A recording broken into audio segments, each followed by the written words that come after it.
Hey everybody, just a bit of feedback on this noisy Hilux. I'm going to recap some of the information, but for those people that just want the quick answer, there was one injector that's not working right, so yes, you could call this one injector problems. 2009 Hilux, 218,000 k's. You can compare to the other video. I've just done a big road test on it. I'm going to do a cold start test, separate video. May end up being a video, it might not be, but I don't think you're going to hear a thing. Let's go outside and have a bit of a listen to the engine now. I'll shut up and let you listen to it now so you can compare it to the last video.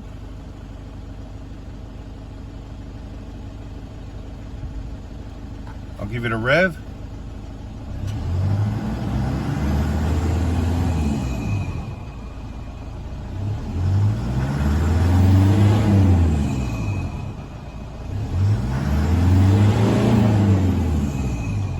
Clean.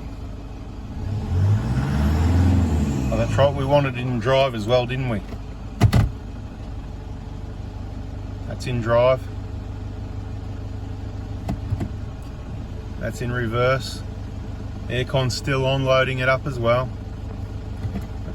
That's park. I'll go outside and show you the engine. Still got the cover off at the moment, so these nuts rattle around a little bit.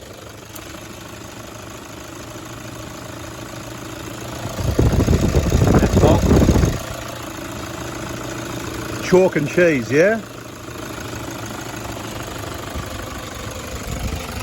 I wouldn't normally do this, but one new injector, one new pipe, because I know how good these injectors are.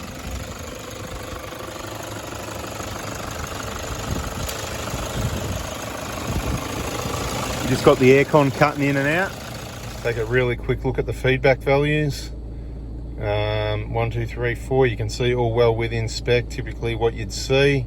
I'm not going to say you should expect to see anything other than that. You're not going to see zeros and stuff like that, usually, unless you're lucky. So people are going to be questions. Why? So what happened? Okay, so a quick recap. About 180,000 Ks in 2020, it came to us for injector replacement, EJAR clean, all those related works, the job we do right the first time. And it was done, and it was Mickey Mouse. And then sometime recently, the vehicle developed a couple of issues, bit of a tappy noise, bit of a misfire, to the point that one time when he was driving, it was like a misfire, and I think he said he had to stop or something. Can't remember. I've heard a few stories before in my life about engines and whatever. So, but something along those lines. It seemed to be a bit intermittent. It sounded like something to have a look at. So I made a trip out to Whittlesea, so about an hour's drive, or near there anyway, for most people. I don't usually do this sort of stuff, but when it comes to customer service, when I think there's a problem, I'll do what needs to be done to suss it out. So I went out there, plugged in the diagnostic tool, saw a reading on number 4 straight away that I wasn't happy with. It was out of spec, which you can see that sometimes when it's cold and it comes in to check really well, and that's what happened. It warmed up and it went good. I followed it. We went for a drive. I followed it for at least 10 minutes, no smoke. I listened to it. I thought it was tappy. I thought it was a bit of a misfire. So I said, you know what, I think we should do something. We were undecided whether it was 1 or 4 injectors. I don't like wasting injectors or your money. And I know these full DLC injectors, how good they are. Nothing wrong with them from manufacturer. If you get some bad fuel, you might do some damage to your fuel system. If you put some unleaded in, a lot of accidents happen. And the one that comes to mind for this one is, because I believe that all the other injectors are okay, 1, 2, 3, and 4, is perhaps number 4 copped it. Why would number 4 cop it and not the rest? Well, one example is an owner that keeps their vehicle very clean and well maintained, or an owner that has a number of vehicles like myself, bit of a motorhead, let's say, and changing fuel filters, trying to do the right thing. And it only, just remember, on a fuel filter, you've got the clean side and the dirty side of the whole filter, the housing, the hoses. If you get something on that clean side, and I'm not saying this is what's happened, I'm just making excuses if you like, because something had to have happened to number 4 injector, and injectors generally don't play up, especially anything that was made in recent times, let's say, you know, last 10 years type thing. Very good injectors. Of course, there's always a chance there's a fault, but it's done by machines, not people, and I've seen really good consistency. And I think if there was a problem from manufacturer, to be out of the box straight away, which this wasn't that. It's nearly 5 years later. So I believe possibly a fuel filter change, or one of those other things I already mentioned. Try and keep this one short, just a bit of feedback. So we did what we had to do.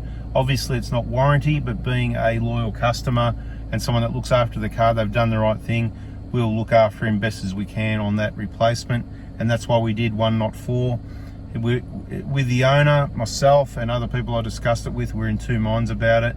But I really wanted to do this for a couple of reasons, to see if I was right, see if it fixed it. And I did say, if I'm wrong and we replace the rest, you're only going to pay normal price anyway. You're not going to pay double, you're not going to pay extra. Lucky for me, this time it turned out the way I thought it would. Bada bing, bada boom. If you think you've got a problem and you're confident that something's arisen 2 or 3 or 5 years after you did the injectors, there is always a chance, so it's worth getting checked out. We've got workshop partners in Brisbane, Sydney, Melbourne and Perth. Generally there's no issues, but this is one that I would call injector problems. So what do I call the video? Injector problems, or do I call it careful when you're changing your fuel filter? Anyway, I'll work it out. Catch you on the next video. See ya.